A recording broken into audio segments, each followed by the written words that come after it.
ایک سے حیرانگیز کہانی رات کے سائے جیسے ہے پھیلنے لگے، درختوں کے پتوں میں سرسراہٹ ہونے لگی۔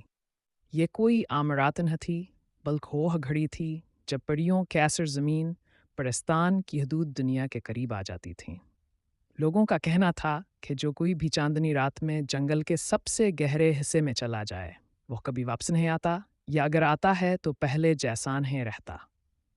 داخلہ پرستان میں حمزہ ایک نوجوان تھا جسے ہمیشہ غیر معمولی چیزوں میں دلچسپی رہی۔ اسے کہانیاں سننے اور انہیں سچ ثابت کرنے کا جنون تھا۔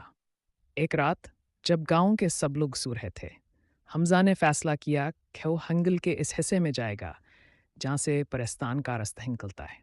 چاندنی رات تھی اور ہر چیز پر اسرار روشنی میں نہائی ہوئی تھی۔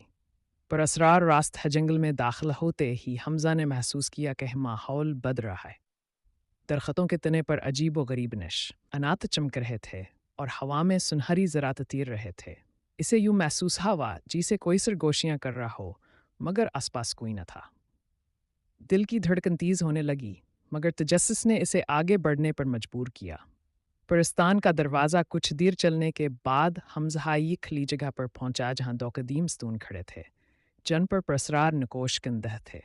ان ستونوں کے درمیانہ ایک روشن دروازہ چمک رہا تھا، جس کے پارا ایک جادوئید نیا کی جھلک نظر آ رہی تھی۔ حمزہ نے ہچکچاتے ہوئے ہاتھ آگے بڑھایا اور دروازے کو چھوا۔ اچانک وہ روشنی میں لپٹ گیا اور جب آنکھیں کھولیں تو خود کو ایک نئی دنیا میں پایا۔ پرستان کی جادوئی دنیا ہے جگہ واقعی حیرت انگیز تھی۔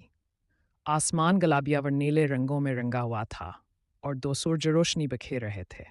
زمین پر چمکدار پھول کھلے تھے اور ہوا میں تیرتے جزیرے اور الٹے بہتے جھرنے دیکھ کر ہم زہدنگ رہ گیا۔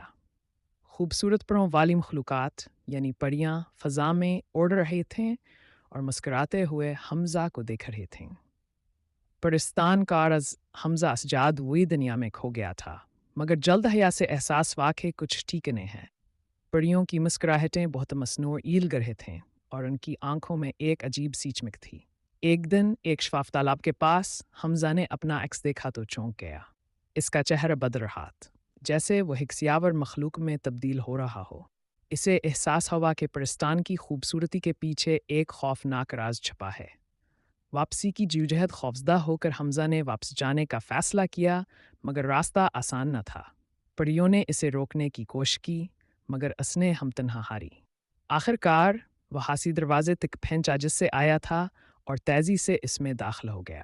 سب کو واپس اپنے گاؤں میں پہنچ کر حمزہ نے سکون کا سانس لیا۔ اس تجربے نے اسے سکھایا کہ ہر چمکتی چیز سنانے